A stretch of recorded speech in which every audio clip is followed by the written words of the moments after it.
What up? What up? What up? Happy Wednesday, everybody. Welcome to the Grid and Grind Show. Tonight's show is being brought to you, as always, by the Mental Game Performance Coaching. You want the best mental sports performance coaching on the planet? Go to tmgperformancecoaching.com. Fill out a free game planning session and see how the mental coaches can help you from the Mental Game Performance Coaching. Jesus One Apparel. Go on over. I got thin hoodie on. Got the thin hood in the red, white, and blue. Can't beat that. Go to Jesus One Apparel. Enter code IOTB20 for 20% off your next order. Got all colors, all color waves, you name it. Favorite team, they got you covered. Chinook Seeds, it's baseball season, opening day last week, and it's in full effect. And what a better way to watch some ball, with some sunflower seeds. 8 flavors, mild to wild. Go to your local gas station, grocery store, convenience store. Pick up the best sunflower seeds in the game. I promise you. Chinook Seeds, you won't be disappointed. And finally, Old Dominick Distillery. Go to olddominicdistillery.com. Bourbon, vodka, whiskey, gin, whatever you need, they got you covered. I promise you. If whatever you drink, they got something for you. And if you don't drink, they got swag. They got T-shirts. They got hats. They got water. They got it all. So check them out. And with that, we got to get to tonight's show. Tonight's show is going to be a good one. We're talking all things strength specialists. I was asked, it was demanded by me to bring both of these gentlemen on to talk all things strength specialists in the United Grid League. Tonight, we got the owner of the Strength Agenda, and we have a 2024 United Grid League champion strength specialist from the Atlanta Wild. We got Tom Sroka. Tom, stay-at-home astronaut. What's up, brother? Looking Hi, good, man. Looking good. What's going on, dude? Thanks for having me on again. Of course. It's always good time when you're here. One of my favorite dudes to talk shop with. But another one of my favorite dudes is waiting backstage. So let me give him a little intro too. He is the owner of the Off the Grid Fitness in Muscle Shoals, Alabama. If you're in the area, drop in. Functional fitness, hybrid fitness, no fitness, they got you covered. I promise you. You stop in, talk to Josh, talk to Shay, they'll get you taken care of. Also, he is a strength specialist for the Palm Beach Breakers. I know there's a lot to unpack with the Breakers this year, but without further ado, we've got Josh Newell. Josh, what's up, brother? What's up, man? Hey, it's good to see y'all's faces. You're still as beautiful as ever. So you guys are looking good. Look at that. No, you guys have been in the gym, but I do want to start with the gym. Josh, the last time I talked to you, you were in the midst of being a gym owner and moving into a space and creating a space. And there was a lot of excitement, a lot of maybe not fear, but there was some anxiety about what that looks like. So now you're months into this endeavor. Give me an update. How's it going? Yeah, man. We're I guess just about 6 months in, and we're already planning expansion of the space and what we have to do next. So hell yeah, dude. Yeah, it's been overwhelming support from our community here, and just doing what we do, which is treat people well and let that run its course. And the people that I wouldn't trade the people that have walked into our doors for anything, man. It's been, for everything that happened and what we went through and how we thought it would be, a traumatic experience, it's turned into one of the best things that's ever happened to us, hands down. So put us exactly where we need to be. That's all I can say. Nice. So it's been great. Nice. What does expansion look like? Does that mean adding on to the existing space or having to move to a different space?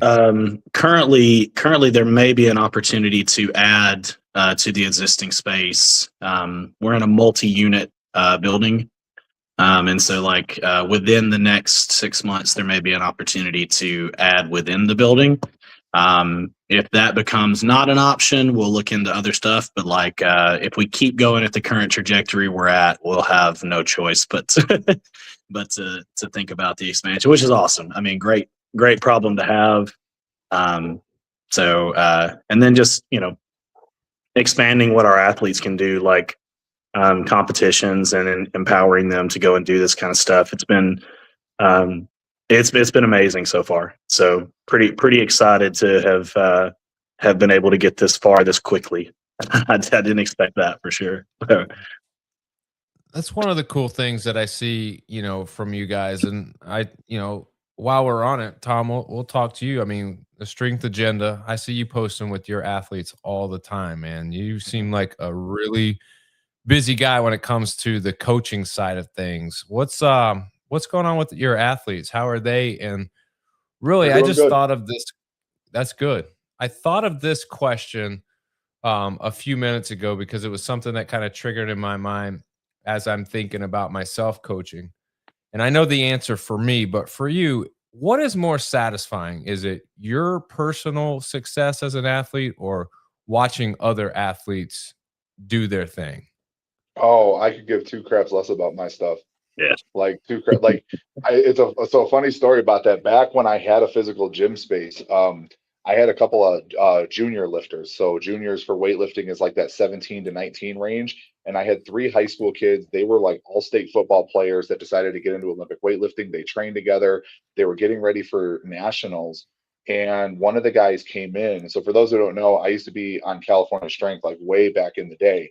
And one of the kids came in one day and he was like, "Hey, coach," he goes, "I was going through YouTube and I saw these old videos of California Strength. And there's a guy on the video that looks just like you." And I was like, "Oh, no shit." I was like, "That's pretty cool. Send me the link. I'll take a look at it." And that was like the end of the conversation. We carried on with the day.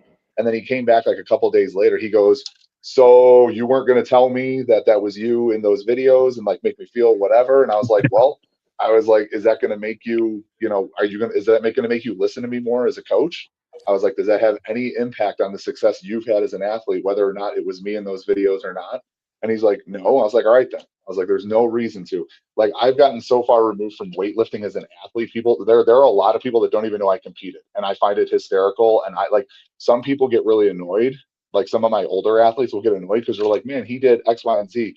But like I've had people literally be like, "Hey, you moved pretty well. Have you thought about giving like masters weightlifting a try?" And I'm like, "No." I was like, "Do you guys know where I can find like a gym and a coach and stuff like that?" Like that's really like, no, I don't care at all about my stuff. Like my trophies are in a box somewhere. My medals are hanging on the back of a closet or a bookshelf or something like that. Like, no, the athlete stuff for me is way more important Yeah. than anything I do. All those accolades are great as a player or an athlete, but here's how much I can tell you about them. My mom still has them, all of them. Right. Well, like It's not like I don't need a personal shrine of myself in my house, like Josh and I have talked about this. Like, Michael Jordan, greatest basketball player of all time. But like when he was an owner of the Charlotte Bobcats and tried coaching him up every once in a while, like the Charlotte Bobcats never won anything with him in charge. Like just because you know how to do something doesn't mean you know how to coach it. And I think that's something that Josh and I kind of, connected on right off the bat was like, we're not like the most like athletically gifted, but like we're students of whatever it is that we're doing. And so we just kind of bonded over like we nerd out in different ways. Like Josh is way more into stats than I am. I'm more into like the movement patterns and like programming wise things that make sense in terms of progressions and stuff like that. And so like he and I, it was kind of funny. We included Shay, and I think she instantly regretted being included in that group chat for a little bit because, like, about an hour into the chat, she kind of exited. But like he and I will just talk for like hours on end about Yeah. implementing this into the race, or like how to do the rep schemes, or how to make things more exciting, and different stuff to like propose to like Mather or Brandon and things like that. It's just that's the kind of stuff I am. Yeah, I can honestly say sometimes it's hard to, and I will say that's why I'm in a team sport for this exact reason, but it's Yeah. almost hard to turn that mode off and get into individual drive to compete. So like the team sport helps because it's like I could care less what I can do, man. I just couldn't care less. Yeah. But like if it matters to somebody else what I can do, that's enough to make me work. But like for individual stuff, I'm like I could Yeah. like Tom said, I'm like that doesn't drive me anymore, man. I get so much more joy out of people that I coach doing it or Shay doing something. Like it's just tenfold. It's a way There's bigger dopamine hit for me. Well, like Dan, there's we talk. there's no bigger to me. There's no bigger sense of purpose and gratification than when someone comes to you for coaching or help and you watch their progression from failing at it to getting a little bit better to achieving something great. Like, and it doesn't even have to be great. It could just be small baby steps of growth and getting better. But like, I have so much gratification and purpose when I see those things happening. Yeah. And I think I was put on this planet to coach, and I'm glad that I did coach when I did, because I think you learn a lot about yourself, but also it really is a testament to the type of person that you are and want to be and the character that you are. Because I'll tell you this, guys, and I think you guys could agree with this, not everybody can coach. No. They should. Or should. Yeah. Well, like Yeah. Dan, you and I talked about that like after the first season, after we won or whatever, when you asked if I was coming back, and like I had said, like if I can help the team, yes. Like if there's a spot for me and I can help the team, and like every year I have that same conversation with Dan and Mia, just staying flat. Like this year was no different. Like this year has been a we're a completely different roster and different approach to the season and stuff. But like I told them at the beginning of the season when they asked, they're like, "Do you want to come back?" I'm like, if you have a spot for me and you think I can add something to the team and not detract, like, yes. But like, if not, like my feelings won't be hurt. Like I would rather see the Wild succeed and me not be on the team than me be on the team and be part of the reason why like we don't succeed or we don't do well or something along those lines. Like that's kind of where I'm at, and in this stage of my life. Well, let's start there then, Tom. You Okay. bring it up. Obviously, the off season comes, and I'll say this, man, I am blown away at what you are actually able to do in a limited capacity after the injury on the grid. Like Josh and I have unbelievable. talked Like about this. you have genetically or whatever you want to call it. I think it's just a who you are and the type of work that you put in. That's just validation of the hard work that you put in.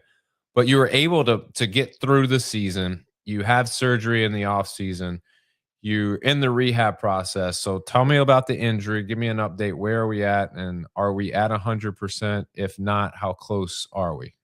So I'll give kind of like the cliff notes of it. So I after the first match, obviously got injured. I thought, and so did like I went to a couple different doctors, PT stuff like that. I thought I had a plantar fascia tear, simply because the PT person or the ortho person that they had at the match was like, "You full on tore your Achilles." And I was walking around after the match. I'm like, if I tore my Achilles, like there's no way I should be walking right now. Like I know that much about anatomy and stuff. Went home, walked through the Miami airport, walked through the Denver airport, went to a PT, and they're like, yeah, like based on where the bruising and the swelling is, looks like you tore your plantar fascia. Give it a month. You should start to get back together. Rested a month, didn't go to the matches in Tampa, got ready to go for the Dallas matches. Still wasn't 100% right. Like I knew something was off. I had that thing super, jacked up and taped up and everything along those lines. Went through the Dallas matches the best I could. Like I got pulled out of some of the races and stuff. Like I did the tank pushing, the arm over arm. I did the ladders. I did both the mirrors in both races. Only to find out as soon as I got back, I had another doctor's appointment that I had a 90% tear of the Achilles. Like it was legitimately hanging on by a thread, which I thought something was up, but I didn't realize it was that bad. So I had surgery in end of September going into October. We're like, so what does that put us like 6-7 months out from surgery? I healed pretty close. I had the Aaron Rodgers procedure, the speed bridge, where essentially they kind of Chinese finger trap it. Well, speed bridge is like the technical term, but they essentially Chinese finger trap the Achilles, and it allows you to start weight bearing sooner. So I was putting weight on it 5 weeks after surgery. And then I had a boot on and everything. Like I was non-weight bearing for, I think it was, I don't know, I had the little peg. Y'all saw the videos of me driving around in my little golf cart at the grocery store and everything like that. But I had like the little peg leg that I was moving around in on stuff. And so I started putting like full weight on it, like walking around on it about 10 weeks, 10, 11 weeks post-surgery, 12 weeks, something like that. Got cleared from the boot, about 4 months out and stuff like that. And I've been slowly progressing. The only things I'm not cleared for right now is jumping. But even that, I've started to kind of push a little bit more. Like I've been doing like stuff like burpees and box step overs and things like that, just trying to get the stability and the strength back in there. Been doing really aggressive with my PT. So I'm not 100% because, like, for instance, you were talking about like my athletes and stuff. We had Masters Nationals in Salt Lake, or not Salt Lake City, Little Rock last weekend. I was on my feet on the concrete for like 4 straight days, walking back and forth from the venue and stuff like that. My Achilles was pretty sore Sunday morning. And so like I would say if I had to give myself like a percentage, I'm about 85-90% right now. The only issue I'm noticing is like my Olympic lifts. I have this really bad stank leg going on because I'm not pushing evenly throughout my legs. I'm still hitting, I can still hit, ladder weights and stuff like that. But for me, like we talked about the movement thing, I hate how my movement looks right now. So I'm just being a big stickler about that. But like I said, I'm about like 85%, I'd say. We have our last training camp coming up here, and so like I'm going down there to do stuff with the guys and the girls. I've already told them like I'm not clear to run or jump, so if anything doesn't feel right, I'm just stopping because the season's more important. But I'm fully expecting to be ready to go 100% by the time the season starts, which is pushing the timeline a little bit. You're supposed to give it about, like I've been told, like it's about 8 to 12 months to be like 100% fully recovered, stuff like that. May will be pushing it a little bit. But like I feel good. Like for the most part, I don't have pain, so to speak. I get sore in like my calf and my heel and things like that, but I don't have a ton of pain or anything like that. My stability's pretty good. Things have been progressing pretty quickly here. My biggest thing, the thing that I've been doing to try to help out a lot is I've been doing a lot more conditioning. Again, Josh and I talk a lot. I was showing him some of the stuff I've been doing and asking his opinion on volume and loading and stuff like that. Like I've been trying to just like get a little bit in better cardiovascular shape.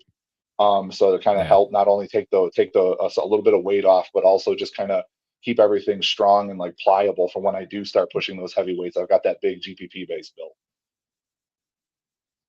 Man, that's incredible. I think we talked about the season and how not long it is, but but like the amount of time between one match to the other. In this particular instance, you could be a totally different athlete match week 2 than you are match week 1, just because another month of recovery in this particular instance could mean everything. Like that extra last 5%, 95 to 100, and being able to do certain things, that's pretty significant. But it's good to know where you're at.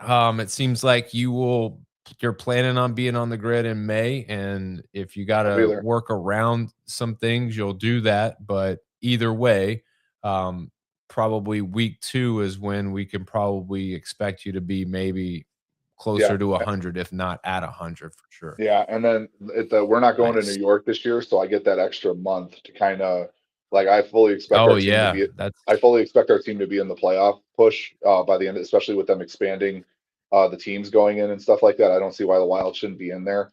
So like I'll even have that extra month going into the Dallas matches as well to kind of make sure that I'm even better off than I was before that. So I'm excited for the season this year. Nice. Well, Josh, you are back for another season as well.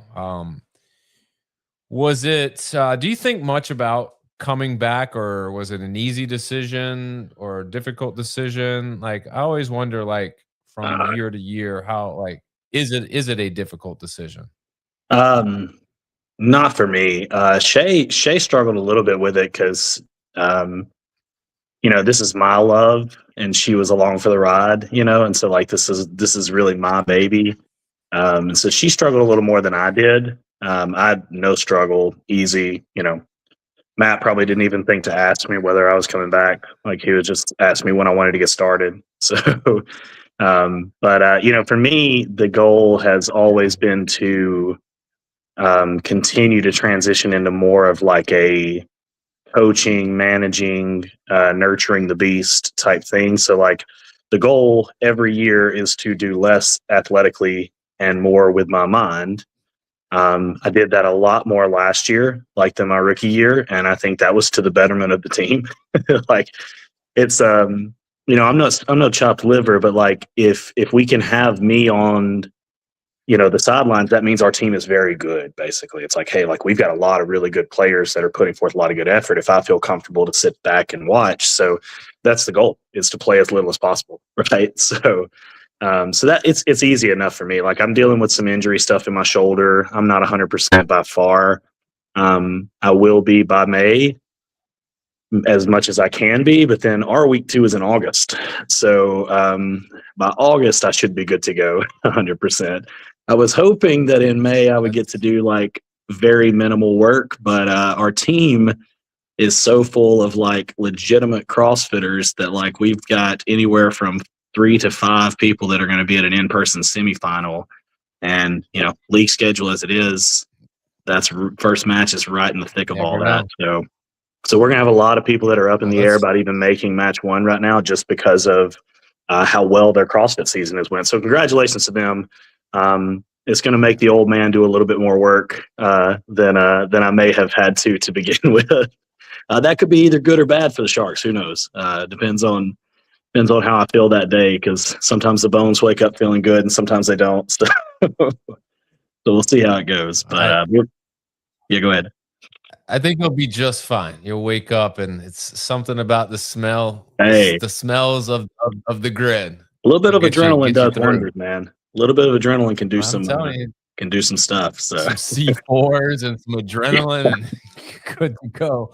No, I mean, it doesn't hurt to be playing the Sharks, though. I'm like, Jesus Christ, I got to put my A game, absolute AAA game on. So,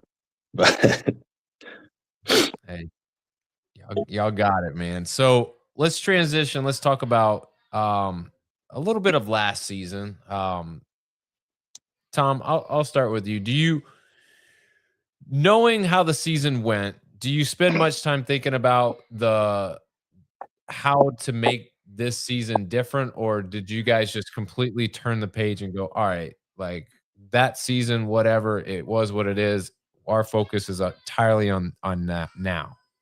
Yeah. I think so my philosophy with like life in general is you're either winning or you're learning. And I definitely feel like there was no winning that went on last year. There was a whole lot of learning. Obviously we went 0-4. I think 2 of the matches that we had, we could have won, but we didn't for various reasons. And it is what it is. It's like, it was not in the cards to win. I definitely think the match against the Lions was winnable. I definitely think our match against the Palms was winnable. But like, when you have, I think we had a roster of like 20 athletes and 15 of them were brand new to grid or had not played. Like if they knew about grid, like Kuika, for instance, Kuika hadn't played in years. So it was just like that kind of getting back into the groove and stuff like that. It's really hard to overcome a lot of rookie mistakes. We had a lot of athletes on that team that I don't think fully understood grid speed. And like, that has been the one thing that I always tried, like the 2 things when you're like recruiting athletes is grid IQ and grid speed. They are 2 things that you just absolutely need. And that jump from year 1 to year 2 with a lot of the people we have coming back, I am super excited about. But like, it was just one of those situations where those of us who were on the team last year and were in, like those of us who went from the championship to that season to this season, like we kind of sat down with Dan and then they brought RJ on as a coach and we were just like, look, you guys do this again, like we're out, kind of a deal. Like, or not like do this again, like we weren't putting it on them, but like we needed a different approach to recruiting. And I give Dan, Mia, John, and RJ all the credit in the world. Like they completely took a different approach to recruiting this year, and they went out and got some people. Like we've got a really stacked team, a lot of variety of talent, a lot of like people that have played grid before or have experience with grid or they understand. And like a lot of some of the people that we brought on are people that you guys or nobody would really know about, but they've been training with people on our team for over a year. So they've just been doing it unintentionally. And then we're just like, yeah, just bring them on the team. Like we can use them. And so, I think we did a lot with, like, we learned a lot from the season before. And it's no knock to anybody that was on the team. Like you cannot say that anybody that played with us didn't give their best effort. Because if they didn't give their best effort, they wouldn't have been on the team very long. It was definitely hard for me. Like Josh and I were texting during the Tampa matches because I was sitting at home watching. Like my family thought I was absolutely crazy because I was yelling at my computer watching the Lions match, like just losing my mind over some of the stuff that was going on. I was too, Tom. Like live.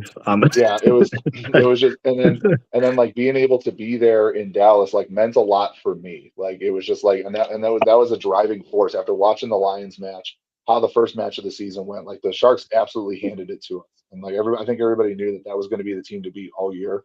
But then like for me personally, as I was going through my rehab stuff, trying to get myself back, that was just a motivating factor to be there for the team, be part of that team again and stuff.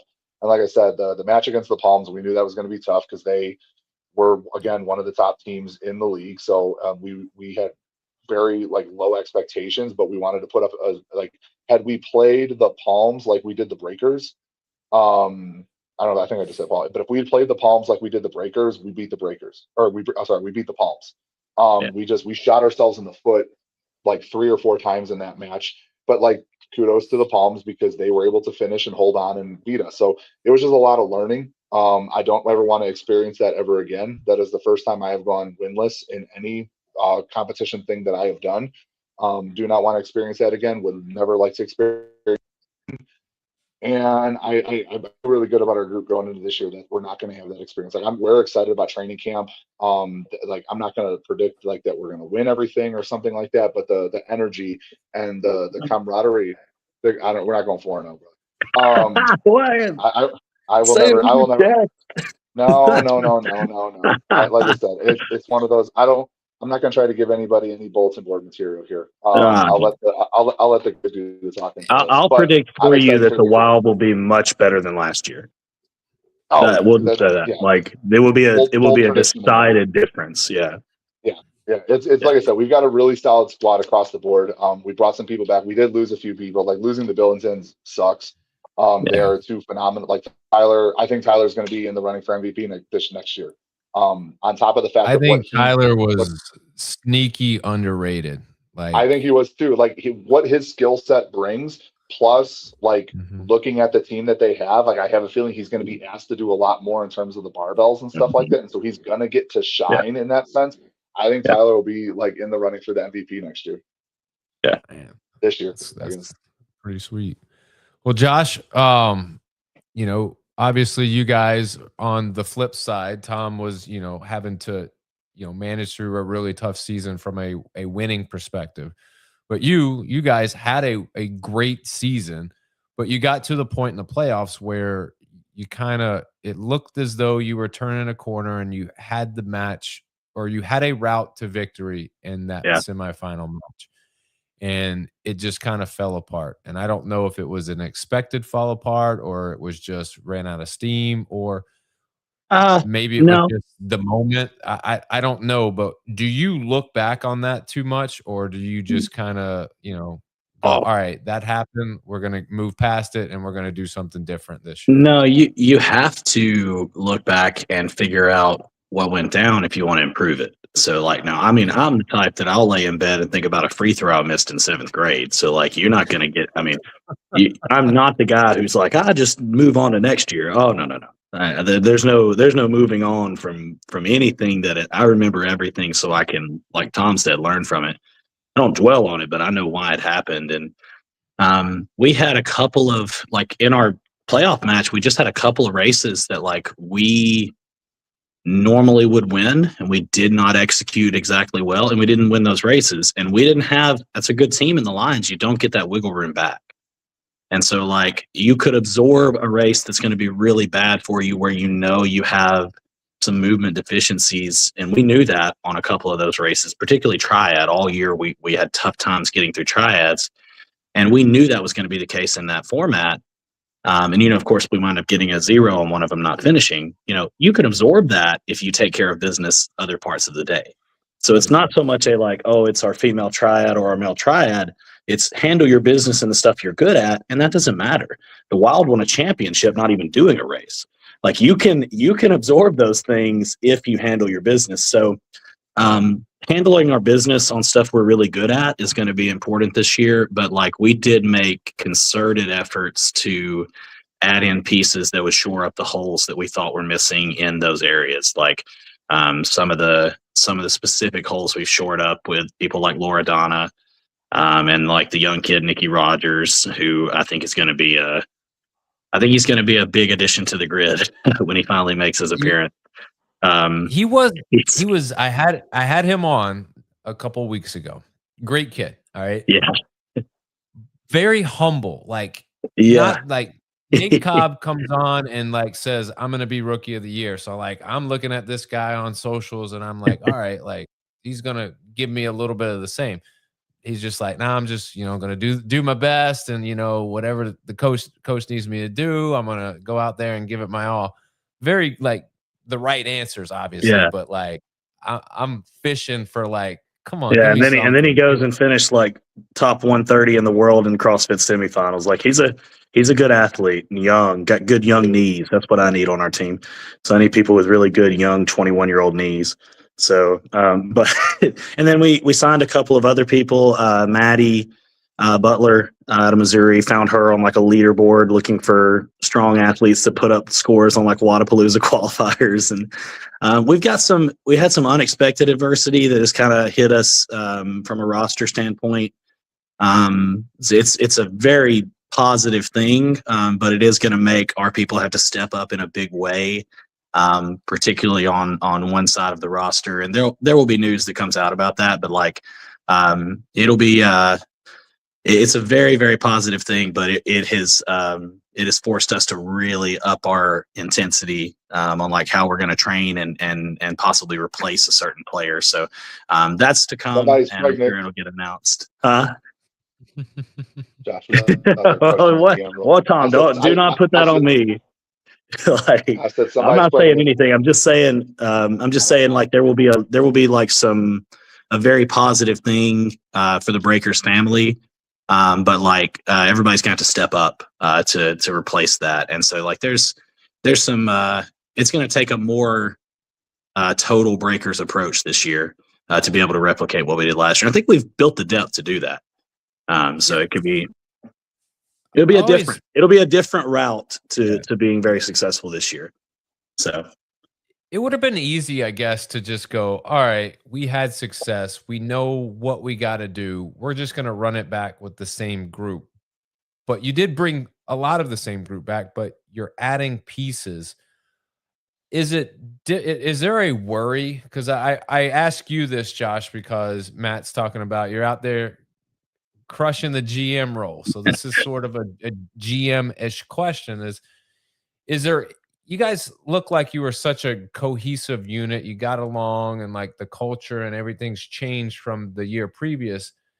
Is there any worry or fear that you go out there and you get really good athletes, but they just don't mesh? Well, there's 100% fear of that. And I've had those conversations with Matt because I'm heavily involved in the recruitment. Every single one of the athletes that we have recruited and added, part of the conversation has been oh my God, look what they can do. And immediately followed by, I get a good vibe by the questions they're asking me. I get a good vibe by how they interact on their videos with other people. It's 100% not just hey, if you can move the barbell, we'll take you no matter what you can. It still matters. The Breakers culture is now a real thing. We hope that people will come and reach out to us, and they did this offseason to say, I want to be a part of that culture because I fit that culture that you guys have. So it was important last year, even though we didn't finish the job, to establish that. That's part of what we did was say, hey, this is now the Breakers, and we want you to look at. We don't want to have to be hey, man, we'll offer you. I'm not saying nobody does this, but we don't want to have to offer people $5,000 to come play for the Breakers. We want you to come play for the Breakers to be a part of this culture and win something. So I don't know. Is people getting paid? Hold on. And I don't know if that happens or not. But we've had players that we've talked to that are very, very talented, and they're all right, I think Sam Crivet alluded to this, where it's people that are very talented in space and they're used to being compensated for things, and it's hey, how much am I going to be compensated? And that's the thing of well, we got other people training around the clock to do this too. And if we're going to compensate one of you a lot, then we need to be compensating everybody. And that's so, Sam alluded to that. I remember him saying that's not fair, and I need to be doling that out to everyone. And we're the same way. I think that helps establish your culture. I know Nikki said something about it. He was on a call with us, and everybody on our team is just we are hungry. Like last year it left an unsatisfied pit in your stomach. And like, so the culture bonding this year is not as much, hey, let's have a good time and like see if we can win. The culture bonding this year is we are hungry dogs. Like, like we need to be fed. Like we need to get enough meat on the table for everybody to eat. Like, so now it's a different camaraderie, I think. So, which both are good, but Yeah, and it'll be like, and sometimes it takes a little bit to grow into that. Like new people coming on, like as much as you try not to make it feel like, oh, that's the new person, people feel that way. And so trying to yeah, feel out the vibe and like the role. And a lot of times because of the ability to do remote training and remote practices, you don't really get a chance to really catch that vibe and feel your way through it until you're actually in a match. And at that point, it's like, oh shit, like it's getting real. And you don't really have that time to like go, well, where do I fit in? No, you fit yeah. in and I can partner forward. So get ready. Like, here we go. Um, but Tom, looking at the Wild, it's a retooled Wild. What do you expect from the team? You're a vet. You've been Well, there. I'm You've been glad through you the asked, highest of the Dan. highs and lowest of the lows. So, what do you Um, expect from the guys this year? I'll be 100% honest with you. I'm I feel like they went back to the formula that worked. Um, this roster resembles a lot. Like I'm super excited about our guys. I think one of the areas we struggled in was strength on the guys' side last year. Like, yes, there was me, but David wasn't at 2 or 3 of the matches. David didn't come out till Texas. We didn't have him the first matches. Kawika, injured himself the first 2 matches, and so it was pretty like that first match. It was a lot of Cable and myself. That Yeah. second match, it was pretty much Cable had to carry the load on the strength side. I'm not. I don't try to do predictions and stuff like that. But on the guys' side alone, we brought Pat Long back. So I don't know if anybody's been watching any of his training videos, but he literally has just spent a year lifting.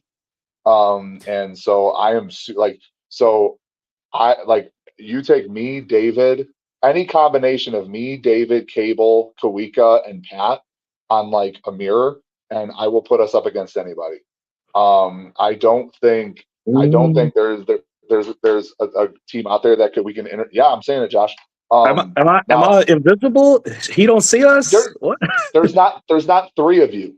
What? Um, There's a JoJo and Nate and an Evan. They're all stronger than me, Tom. Come all on right, that's fair. now. Okay, And way maybe I'll tell shorter you. than you. They're That little, is true. They are little short. bitty. That's not fair. Yeah, like I said, I'm excited for mirrors this year, and ladders and such like that. And then, like I said, Amanda's back full time, so she wasn't just going to be, she's not going to be a 1 match sign. So on the women's side, we have Veronica, who's brand new, but she's super strong. Yeah, so between Veronica, Amanda, Mixus is back. Like I said, our like mirrors was we relied heavily on mirrors and ladders in that championship run in terms of on our strength side. And last year it was just not there. Like I don't actually think we won a single mirror last year. And I'm pretty sure we only won maybe 1 ladder last year throughout the whole season. And so those are races that matter in terms of like the overall points, especially with the ladders, because if you could beat somebody by over 10, you get that extra point. So if you can blank them and stuff, like it's one of those situations where I'm super excited from the strength side. We added a lot. But on the flip side too, we brought a lot of people. Nicole Hunt came over from the Palms. Like she's a phenomenal athlete. We've got drawn a blank on his name, Gavin, brand new guy, but he is a collegiate wrestler and gymnast. And he's picking up a lot of the stuff. Like the big thing I'm excited about is like what Josh was talking about. We added a lot of depth. Like Phelan had a phenomenal rookie season, but like he Oh, could not do everything.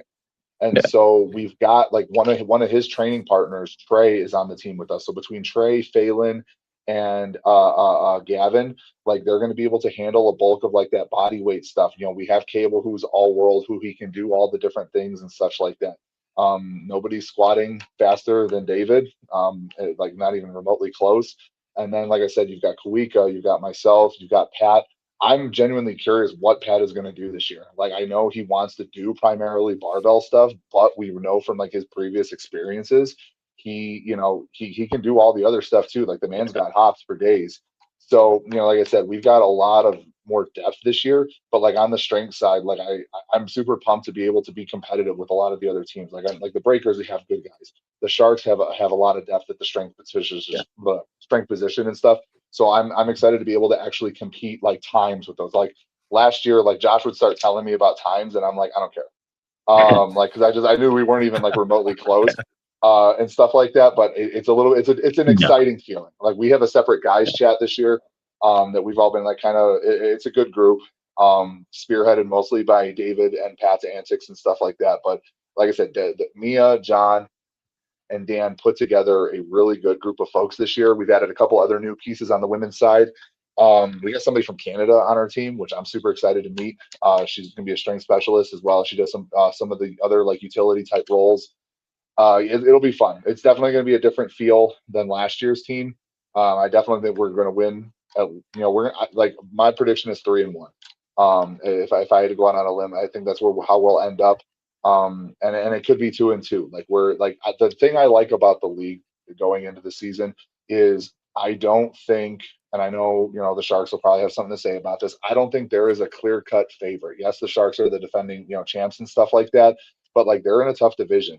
And because of how dominant they were last year, I think everybody's going to be giving them their best shot. And so, like, they're going to have to run a gauntlet of all the teams that they're playing to get back into repeat. The Breakers are bringing back. Yeah, the schedule is going to be rough. They did the NFL style schedule where best teams play best teams, so there's going to be some parity just because of that. I mean, I've looked at it; it's definitely going to happen that way. There'll be some parity. The Venom brought back a lot of people from their roster last year where they got their first win. The Bandits are back with a majority of their roster. The Palms added a lot of strength to their roster. Like I said, the parity across the league. Like I don't think we're going to have an undefeated team next year. I think we're going to have a bunch of maybe 1-loss, 2-loss teams and stuff like that, which I think is good for the league from a competitive standpoint. Because then especially with them expanding the playoffs, once you get those 6 teams in, like you have no idea how the playoffs are going to shake out because any of those teams can beat anybody on any given day. Yeah. For me, I've got to do power rankings, preseason power rankings. And to be honest, it's like the reality is like the easy route would be to put the Sharks 1 because they're the defending champs. And like, I mean, until somebody beats them and knocks them out, like, you have to. That's always been my philosophy. You're the champ until you're not.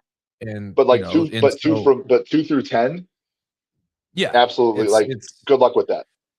You should have released them today, Daniel, and like made an April Fool's joke with it. That would have been good. If let people go crazy in the comments. I mean, the amount of people that respond to these power rankings man. Well, I know Tom's right on the money though. The mirror and ladder that predicts a lot of times the best teams in the league. So like he's on the money, and we could get into like what that means from a league point of view. I know you kind of want to talk about like strength specialists in the league, but like. Make strength specialists strong again. Dang it.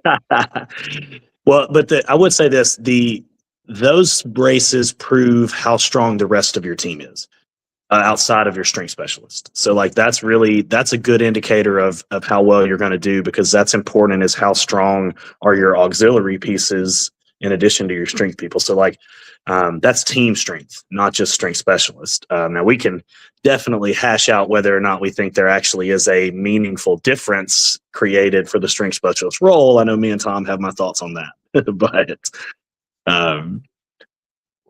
there's a couple things that I would like to see different from that point of view. But so let me get your take on this, and then we'll get into what I call like just a area of hodgepodge that I don't really have a script for. I just wanted to end with us talking about whatever comes up. But before we get to that, Josh, a lot of folks back. You got some new folks. What makes this team this year better than last year? And is the goal, to me, it seems like the simple progression is we made playoffs. We had a great season. We were right there on the cusp of being in the championship. Is the goal this year to win a championship, or is it to get better than where Yeah. you like. Well, to get better, about the Now, only two options left to get better. Is that the vocabulary? But is Yeah, that no, we the are. verbiage and the vocabulary that's being used? Championship, or is it Well, the it's coach speak? it's obviously like We're gonna match go by 1-0 match. each week. Yeah, I mean, you can't do anything other than the match that's in front of you. And like we have such a stretched out season that we don't play again until August. So legitimately, right now, it's just full focus on May. But the goal is to win the championship, of course. And to do that, you have to make playoffs. So you have to win enough matches to do that. We think that number is going to be no less than 2. Absolutely, you're going to need 2 wins, and you'd be better off with 3. So like we are strategizing, to get the strength of our team to New York. Absolutely. Where we have a doubleheader and make our full effort to bring every player on our roster to New York and make sure we lock up 2 wins there, because that's our best opportunity to negotiate travel costs for everyone and do exactly that, from like a team strategy perspective. If we happen to not leave New York with 2 wins, then basically everything's a playoff match from there, right? That makes Dallas a playoff match to get into the playoffs. That makes every match in the play. It doesn't change anything, right? At that point, it's win or go home, right? So really, it's we're trying to win every match, because like you're going to need at least 2. Like you ain't getting in the playoffs if you only win 1 match. Like it's not going to happen. So, and our schedule's tough.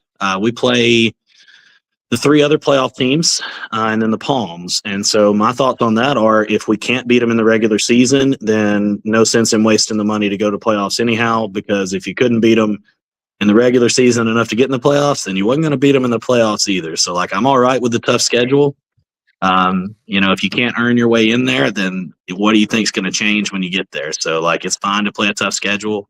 Better that than to win 4 matches, 4-0 with like no competition and then get spanked in the first round. So I'm totally fine with that. So, but the team will be better because we have the depth that we've added. Absolutely. Like that's going to be, I'm not going to say better. Like our team was really good last year, and I have full belief that had we at least knotted up the race against the Lions to get to that sprint relay tied, we would have won. We did win that sprint relay. We win it, I think, 10 times out of 10, because that's a really good sprint relay for us.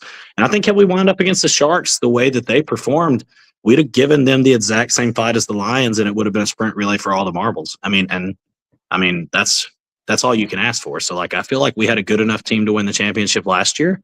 I feel like we have every bit of that this year. It should be no different. We just have to execute when the time calls for it. And then hopefully that happens and we wind up in the spot that I think we should be in. I think, like Tom said, I think there's plenty of teams with a team good enough to win the championship. So that wiggle room that I talked about against the Lions, that may extend now to other teams. It's like, hey, you don't got no wiggle room against X, Y, or Z team. Like you don't get to just slow walk your way against this team because they're not as talented as you. Like, every race will matter. If they implement the tiebreaker strategy that I think they absolutely need to, every race is going to matter anyways. I think they have to get rid of point differential because of the unbalanced schedule. They need to just use race times across the board for the tiebreaker. Tiebreaker is going to be incredibly important. You're going to have a ton of teams that are 2-2. Race times has to be the tiebreaker. If you let it be point differential and you had a really unbalanced schedule, somebody's going to make the playoffs that absolutely shouldn't make the playoffs. Like, just use race times. It's the only fair way to do it. Point differential cannot be the tiebreaker. First off, head-to-head should be the tiebreaker. So let's not get into a Notre Dame Miami conversation here. But sorry, Tom. But I mean, that should be head-to-head has to be the first tiebreaker number 1. Yeah, yes, and it currently is not. So like, that needs to be the number 1 tiebreaker. Is if you beat a team you're tied with and you're the only 2 teams tied, you go to the playoffs, not them. Like, that needs to be first and foremost. That's the number 1. But then like, second, race times, not point differential. Point differential has to go. But what if the other team in Dan's power rankings is ranked above the team you're tied with the entire season? Yeah. What if the other team power rankings matter? What if the other team would bring more money on a TV deal? Like, yeah, exactly. Like Dan's power rankings matter. Damn it. I mean, maybe they should both be in. Tom. I do agree with that though. Like, it's one. Yeah. Oh, don't get me started on that. But yeah, no, I definitely do agree with that though. Like, I think the head-to-head should matter in these matches in particular. Yeah. Because it's just it's clear cut and dry. Because you had I'm not going to mention any names, but you had people solely focusing on the point differential. Yeah. And like essentially like, there were races last year that got like reran 2 or 3 times because they were so the one team was so focused on the point differential. Yeah. And it's just like, dude, you're winning. Like, no, race times fixes so much too, because then like if you're in an echo and you've already lost, you don't get to just take it easy for the whole time cap. Like you got to work hard because it may matter later in the year. Like if you're winning, like you need to still work hard because it may matter later in the year. Like you can't just be like, oh, this doesn't matter anymore. Like the only reason I would be in favor of the head-to-head over race times is because we're not doing the same matches every weekend.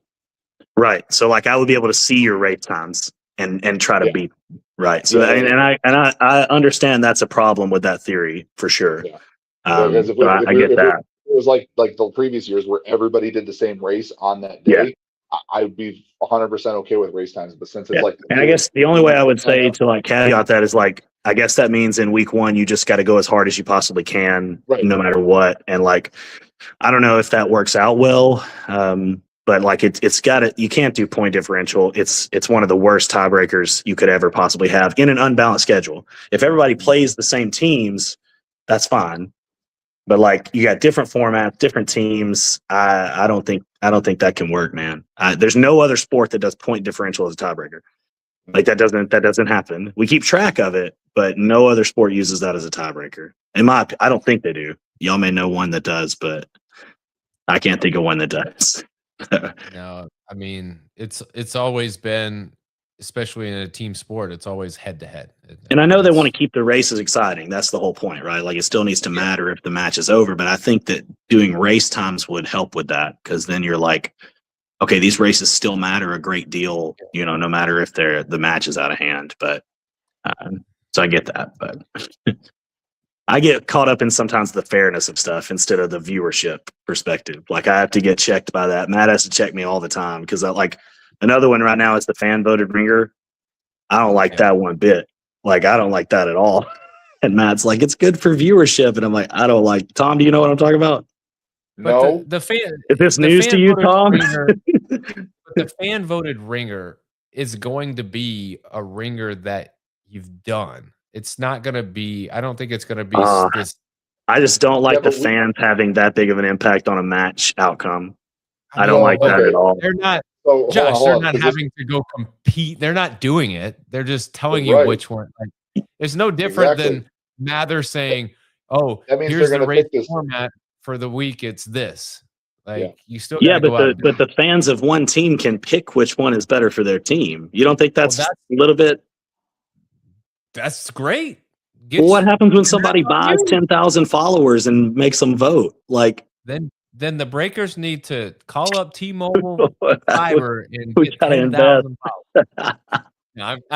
I'm joking, but yeah, I mean, I can see it both ways. Like I think it's important that you cater some things to fan and get that fan experience. If you want, as long as the fans aren't choosing who does the ringer. No, I don't think they do. Truly to God, because I'm not doing aerials. Like.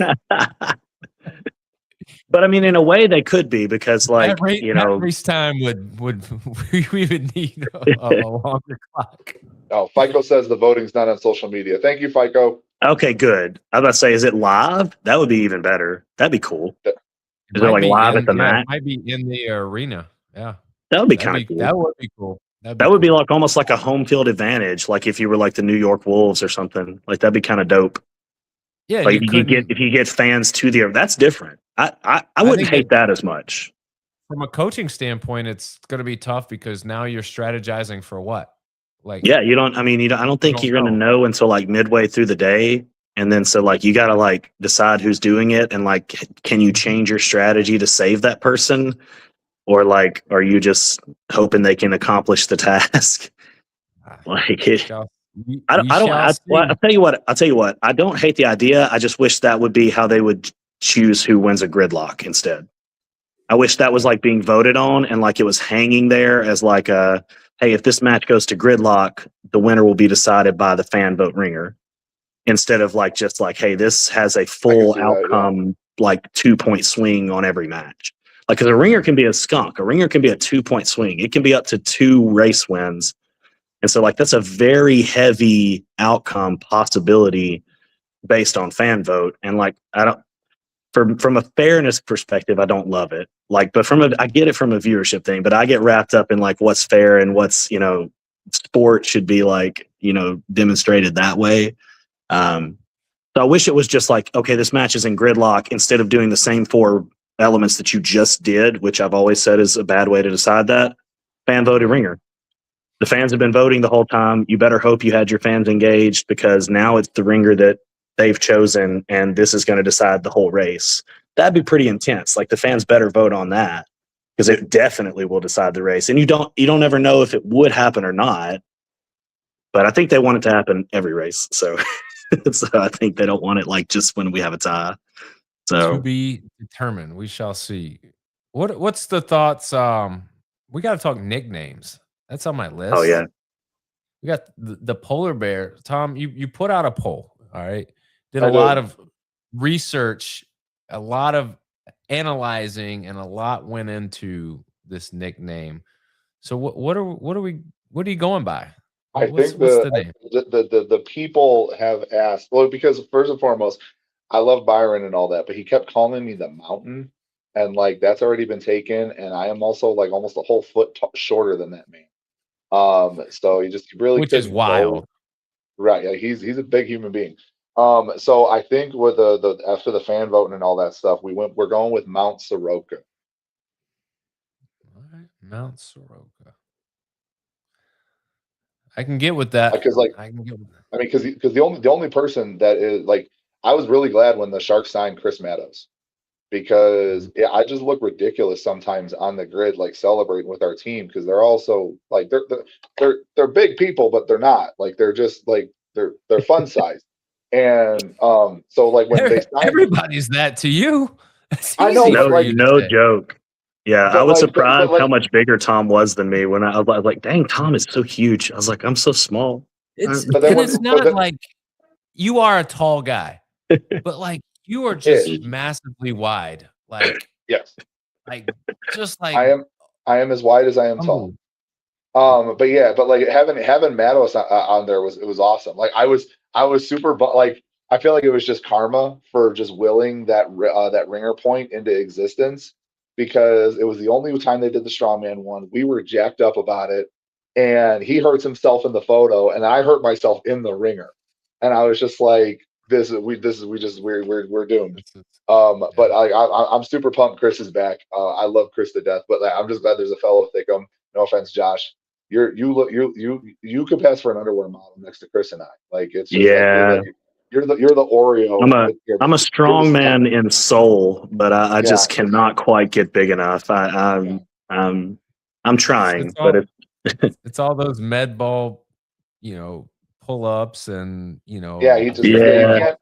you can't call yourself a strong man and then do that shit. What do y'all think about the league? You've expanded the league, 10 teams. All right. You got Carolina with flight. I'm shocked they added Carolina as close to the season as they did. Yeah. I mean, But it seems but like it helps with the planning, because Josh and I, that was one of the things Josh and I ad nauseum went back and forth, was like how they were going to do the schedule with 9 teams. Yeah, I don't So, like, even with 10, I was like, this is going to be a nightmare, but Yeah. but I'm sure it But, was, like, from what Matt told me. But in the sake of symmetry, it's nice to have Yeah. 5 dude. and 5, and I tried to make ChatGPT do it, and it couldn't do it. It kept messing it up. It was like, Yeah. oh, here's the perfect schedule, and I'm like, yeah, this team plays like 7 matches. Cool, ChatGPT. Like, you definitely ruined. Like, I was like, you did not. I was like, no. I'm fine with divisions. Like, again, like Josh and I talk about all this Yeah. stuff. I like expansion. I like adding more teams and stuff like that. I definitely think especially this upcoming season, like everything is going to be a lot more expensive. But I understand the strain on the league. Like, I understand Mather's viewpoint on this, but I feel like every weekend should be a doubleheader. Yeah. So we can get Still more. with We can that. get more. I'm still with that. We can get Yeah. more matches in. But the other thing too is I feel like the divisions keep changing, and I would like the divisions to stay the same. Like And I season would to like season. for you to play the teams in your division. Like if you're going to have divisions, you need to play the teams. There's no point in having a conference if you don't play the teams in it. Yeah. Like I know that sounds like really crazy, but like you kind of need to play the teams in your division if you're going to award a conference champion out of that division. Yeah. Well, and that's why it's tough to do head-to-head Yeah, tiebreakers. yeah. because you don't If not, then you just necessarily- need to like just put all 10 teams in a row like you do in fantasy football, and let's just play a unbalanced schedule and get to the end of it and take the top 6. Like if you have divisions, I love that, but like I mean, you gotta lot to play be them. said for there's a lot to be said for not having conferences and doing it that way because Yeah, you're that's gonna what I'm get saying. Like I don't hate it either six way. teams in the playoffs. Like, Yeah, But the year we won, that's how they did it. There was no divisions.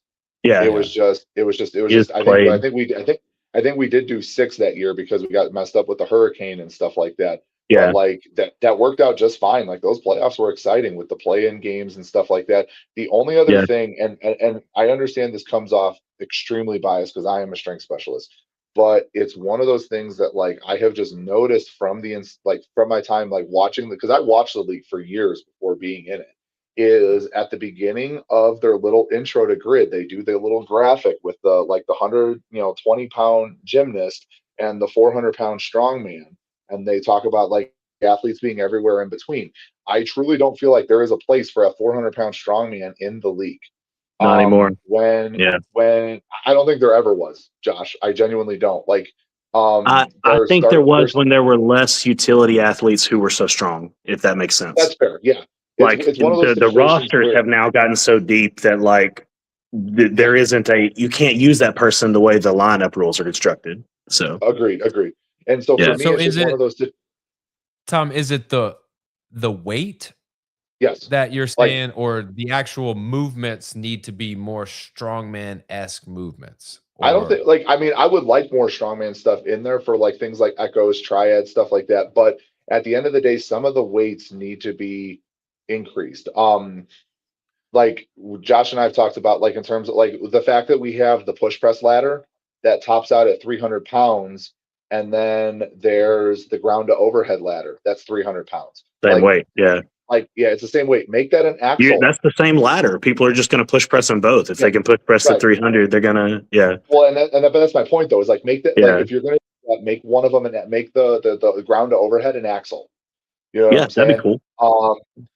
I feel like there's a lot of cool stuff they can do in terms of the ladders, either with weight, because the thing too is like I understand it looks good viewership when a lot of people are finishing the ladders and stuff, but also people want to see some heavy weights. So either you need to make the ringers heavier or you need to make the ladders heavier. I don't care necessarily which one happens, but like the like for instance with like the strongman one that I did, I think the men's weight was 205. Oh, it was ridiculously light. It was like 190, Tom. It was It's stupid light.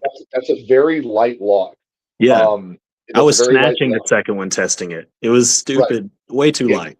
Like So I think those are just minor tweaks that they can make that could, because we talk about viewership, and my comparison that I have brought to Mather's attention is like the gymnastics, right? They are constantly evolving the gymnastics. Like for God's sakes, some of the things that these guys, Eric Cardona and I've talked about it. Like you essentially have to be a borderline Cirque du Soleil performer to be proficient in all of the gymnastics movements. Like they are super challenging. You can't just show up and be able to do them unless you have a very high ceiling skill set wise.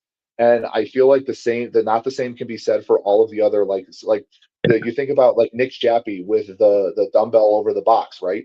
It has evolved to the point now where he was the first one to do it, but we've got a handful of guys that can now jump to that box with 50-pound dumbbells in their hands. Like that is absurd. I just don't think the strength elements have evolved along with the body weight elements in terms of how they're being performed and the gymnastics movements in terms of their complexity. And so I think for overall engagement in the league, we need to evolve some of the strength stuff, whether it's more strongman type stuff or increasing the weight or increasing the complexity. Like Josh and I've talked about some of the ringer points. The CrossFit Games had a workout that was a duck walk into a yoke carry into a power stairs. Dude, power stairs would be sick. But doing the duck walk for the first 2 quadrants. A loading pin is easy and cheap. You do a 300-pound duck walk for the first 2 quadrants into, the 500-pound yoke for the second 2 quadrants. Like, that would be an exciting ringer to watch. And I think, like, including stuff like that would increase the viewership, you'd bring more talented people around and stuff like that, and it would help. The snatch ringer. I don't remember which one the snatch. No, so this is a point I want to get after. So I chuckle at, like, we say this, and I can't get mad. It'd be hypocritical of me to be like, that's too heavy, right?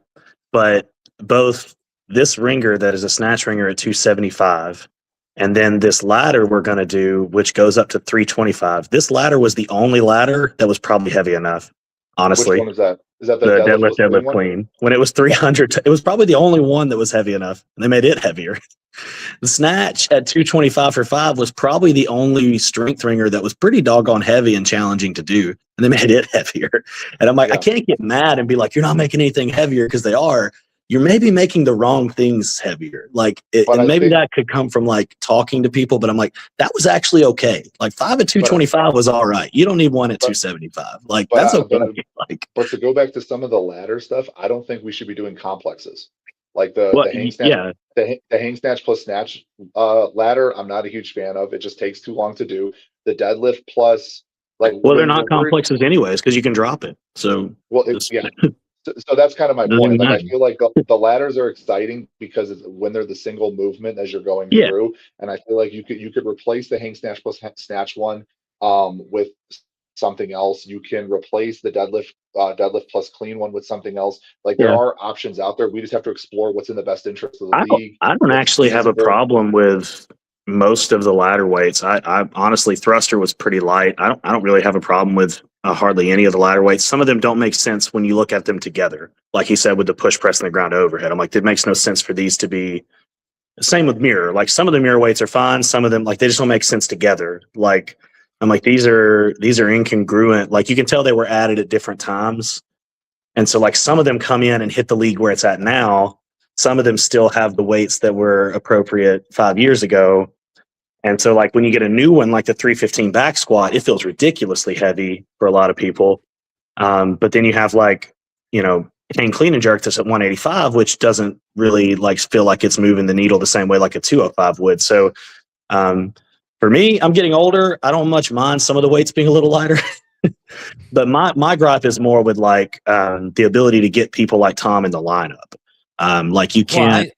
I think it's important. And maybe it's just me. I think there should be 1 or 2 really strong guys, strength specialists, that you have to use, or winning is going to be very tough. So they do this. They do this in sprint relay all the time. Like, they have a sprint relay element, like the the burpees to a 9'9". Typically, you got one guy on your team that can do that. He's got to be in. Yep. They'll have a strength closer where it's like that. But that strength closer is usually an Olympic lift, and maybe that's not a strong man. But, like, there's a farmer's carry in the middle of one of these sprint relays, but it's at 205. Literally almost any CrossFitter can do it. Like, it's not a difficult enough thing that, like, you would have to hold your person in the lineup for that thing. And I think that's really more what Tom's getting at, is the depth of the league utility strength wise is so good that, like, you'll just use that guy. You wouldn't have any reason to hold over and use an extremely strong strength athlete, because the weight's not challenging enough to force that issue. So, Tom, is there a balance though between, you're a really strong guy, but, like, is there a balance between putting a weight out there that you fail at, that, okay, let's make it heavier, but what is the line where, okay, well, how do we know what's heavy and what's not? Well, and that's what I was just going to say. I think it needs to go one of 2 ways. And I understand that I am essentially, right now with this statement, I'm going to talk myself out of the league. But if we're not going to increase the capacity, I'm not going to say the weights, but I'm going to say the capacity, because, like, being able to do, like, a deadlift with, let's just say 455 or 475 for, like, 5 reps versus, I think it's like 365 or something. Oh yeah, it's really low. Yeah. if we're not going to increase the capacity of strength events because the depth of the utility players is getting so much better and it makes the rosters easier to manage, then we need to stop promoting the league as everybody is welcome. And I understand that sounds really callous or whatever, but like if the, quote unquote strongman doesn't necessarily have a place. Like, I mean, because I was looking at, I can't remember what race it is, but like looking at the races there, I have had to completely retool how I train and how my body works. Gladly, I will add, but in order to be in more races and to be able to do more, I have had to completely overhaul. Like I can't tell you the last time I touched like what I would consider a heavy barbell, just because it doesn't suit the league and what the league demands of me, and I want to be able to help the wild out as much as possible. So my thing is like, if we're not going to make things I'm not saying they need to be ridiculously heavier, maybe No. like 5-10% at most. But if we're not going to do that, or we're not going to include more odd objects, we don't even necessarily need to make things strong or heavier. We just need to put in more odd objects that like is not a barbell, because people don't have enough like capacity, like the sandbag ladder.